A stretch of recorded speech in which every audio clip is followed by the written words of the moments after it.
Alors, quand quelqu'un essaie de décider quel est le bon montant à dépenser pour une montre de luxe, 5 000 $ semble tout simplement être le bon chiffre pour beaucoup de gens.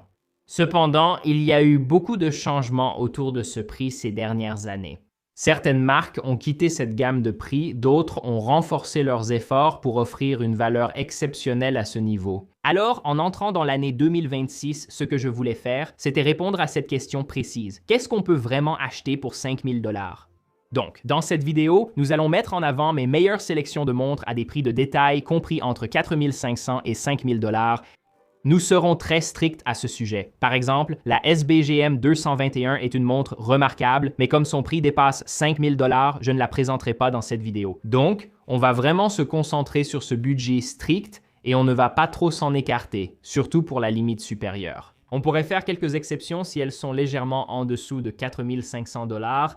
Les marques mentionnées dans cette vidéo ne sont pas classées dans un ordre particulier, sauf la dernière qui est de loin la plus dominante de toutes. Nous allons d'abord répartir l'attention sur divers segments de l'industrie, puis je vous laisserai deviner la marque finale. Pour commencer, nous partons en Allemagne pour mentionner une marque qui a été cruciale dans mon intérêt pour la haute horlogerie, Nomos Glashütte. Fondée après la chute du mur de Berlin, l'entreprise est devenue au fil du temps la coqueluche des collectionneurs et l'une des marques indépendantes les plus populaires au monde. Leur esthétique globale rend hommage aux mouvements et associations de design du 20e siècle, comme la Deutscher Werkbund et l'école du Bauhaus. Quels principes régissent la typographie, les couleurs, les formes de boîtier et leur fabrication? Certains d'entre vous qui regardent sont peut-être surtout familiers avec le point d'entrée de Nomos, avec des modèles comme leur série Club qui commencent à moins de 2 000 $. Cependant, il existe plusieurs gammes de produits allant des modèles emblématiques à remontage manuel alpha jusqu'aux créations de haute horlogerie comme la Lambda. Là où je veux me concentrer aujourd'hui, c'est sur le milieu de gamme où ils mettent en avant leur savoir-faire interne, leurs échappements propriétaires connus sous le nom de Swing System, ainsi que des complications supplémentaires réalisées avec une exécution à la fois frappante et élégante. J'ai sélectionné des montres qui sont mes préférées dans cette catégorie. Pour commencer, la préférée du public, la Metro Date réserve de marche, la 1001. J'aime tellement cette montre qu'elle a enfreint les règles de la vidéo car elle coûte à peine moins de 4 500 $. Je sais que je triche un peu ici, mais je me suis dit que si je vous faisais économiser de l'argent, vous me laisseriez peut-être un peu plus de marge de manœuvre. La Metro Power Reserve possède des cornes de style fil, un mouvement à remontage manuel calibre DUW 4401 et un affichage de réserve de marche distinctif de Nomos en vert menthe et rouge, ressemblant à une olive à cocktail abstraite. Au fur et à mesure que la réserve change, la couleur rouge indiquera sur l'échelle le temps qu'il reste approximativement dans la réserve. Une création ludique et originale parmi mes préférés pour ce type de complications, tous prix confondus. Et enfin, nous avons la Tangente Neomatic 41 Update Cent 80, une pièce visuellement saisissante de la famille de modèles la plus emblématique de la marque. Autour du cadran emblématique de la Tangente, vous remarquerez quelque chose d'inhabituel, de petites ouvertures qui révèlent une couleur contrastante en dessous. En se déplaçant sur le cadran, elles mettent en valeur la date du jour. C'est une interprétation ingénieuse de la complication de date à aiguille propre à Nomos. Donc, même s'il n'y a pas autant de choix que chez certains autres noms de cette liste, un autre prétendant dans cette catégorie est TAG Heuer, réputé pour ses montres orientées course avec une véritable histoire. Des modèles emblématiques figurent dans leur catalogue et la marque poursuit son héritage en course automobile en redevenant chronométreur officiel de la Formule 1.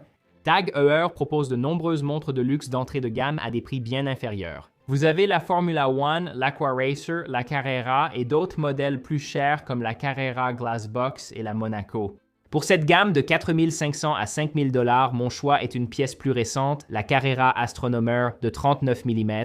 Cette montre possède un affichage innovant des phases de lune qui domine la moitié inférieure du cadran, et en fait, c'est le seul modèle à phase de lune dans leur catalogue actuel. La Carrera Astronomer s'inspire de la mission Friendship 7 de l'astronaute John Glenn en 1962 lorsqu'il a fait le tour de la Terre avec un chronomètre Heuer à ses côtés. Le cadran unique montre le cycle lunaire sur un disque rotatif, avec une aiguille à 6 heures indiquant les représentations de la Lune au-dessus et leurs phases correspondantes au-dessous.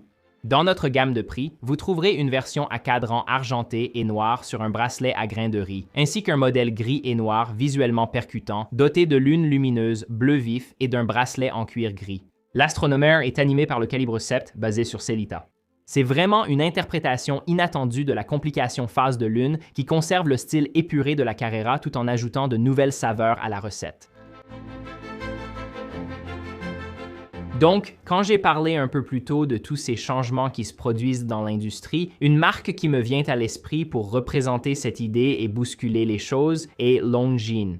Longines est restée fidèle à ce qu'elle fait depuis longtemps. Ils ont beaucoup de produits qui se situent entre 2 et 3 000 $, mais ce qu'ils ont également réussi à faire, c'est de sortir des pièces plus haut de gamme, ce qui correspond à la gamme dont nous parlons dans cette vidéo. Le catalogue Longines, l'un des plus vastes de l'horlogerie suisse, recèle parmi ses modèles classiques de véritables trésors pour les passionnés de montres.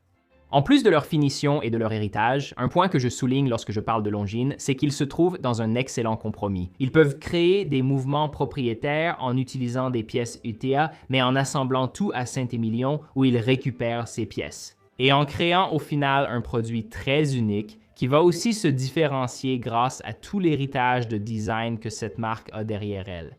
Et malgré toute leur envergure mondiale en tant qu'entreprise, beaucoup de gens connaissent Longines, c'est l'une des 10 meilleures marques de l'industrie. Ils sont restés en quelque sorte une marque suisse de montres surtout connue des initiés dans des endroits comme les États-Unis, mais cela semble changer avec certains des nouveaux modèles. Et une grande raison à cela, et une montre qui mérite l'essentiel du crédit, c'est la Longines Spirit Zulu Time. Ces modèles offrent un véritable mouvement flyer et une étanchéité de 100 mètres avec un design distinctif qui rend hommage à un modèle de 1925 doté d'une aiguille supplémentaire pour suivre un autre fuseau horaire. Véritable succès lors de son lancement en 2022, la gamme s'est beaucoup élargie en taille et coloris, et certaines variantes très attrayantes figurent dans cette fourchette de 5 000 $. Tout d'abord, la Spirit Zulu Time 1925 a été lancée en l'honneur du centenaire de la Longines Zulu Time, une montre qui est aujourd'hui largement considérée comme la première montre bracelet à double fuseau horaire. La 1925 s'appuie sur la plateforme de la Spirit Zulu Time moderne de 39 mm en ajoutant quelques touches élégantes de rose doré cuivré, notamment l'impressionnante incrustation de la lunette. La couleur rend hommage à la bande de cuivre incrustée dans le sol de l'Observatoire royal de Greenwich, qui marque le méridien d'origine, le point de référence UTC à partir duquel sont définis les 24 fuseaux horaires. Une autre variante sur le thème de la Zulu Time, le modèle en titane Grade 5 offre tous les avantages de la montre de voyage populaire dans un boîtier et un bracelet léger.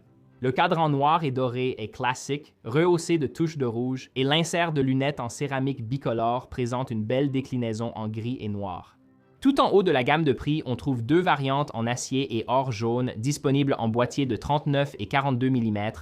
Outre les avantages du modèle Zulu Time, la version acier et or se distingue par une lunette coiffée d'or jaune 18 carats et une couronne assortie apportant une touche de luxe rétro. Le style rappelle les jours hédonistes des années 1970 et dans l'ensemble, la Spirit Zulu Time représente une véritable montre de voyage suisse à un prix d'entrée dans le luxe, ce qui a contribué à élargir l'attrait général de Longines. Oris est l'une des marques les plus axées sur les passionnés, cherchant à satisfaire les collectionneurs avec des modèles fidèles à leur philosophie.